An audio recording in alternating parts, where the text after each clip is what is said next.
I'm Evan Dennison. I'm the sports editor here at NKY. I've been here almost 3 years, and my goal is to provide daily and extensive coverage of the prep high school sports scene here in Northern Kentucky, covering Boone, Campbell, and Kenton counties.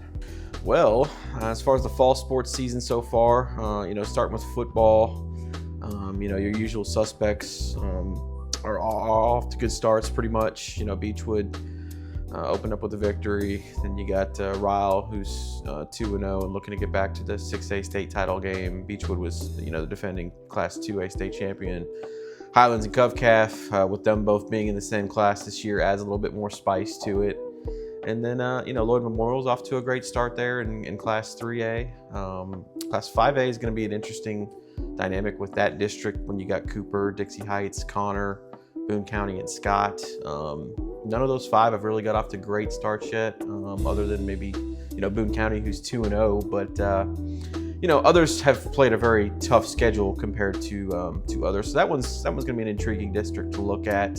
And then you got your small schools in Class 1A, whether it be Newport Central Catholic or Holy Cross, who's off to a 2-0 start. And, the others, are still looking to find their footing, with it being Bishop Brossard, Ludlow, Walton Verona, schools like that are, still in their early stages of the season and looking to make a push. And then from there, there's been some really good soccer games early on in the season. Dixie Heights boys are off to a great start. They're undefeated on the year. And then you got your usual suspects like Covington Catholic and Ryle. And on the girls' side, Simon Kenton's girls are off to a great start. They're undefeated as well. And then, of course, there's, Notre Dame, Highlands, Connor, schools like that are always in the mix as well, and Bishop Brossard's girls in the 10th region. So as far as cross country, there's a couple state champions here, and Cooper's Paul Van Lanningham is the one to watch.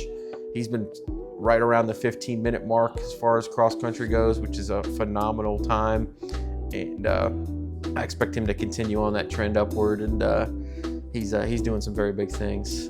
So that's kind of, a little bit of the rundown on a whim as far as the fall sports coverage is going, and we'll continue it rolling as the season goes on.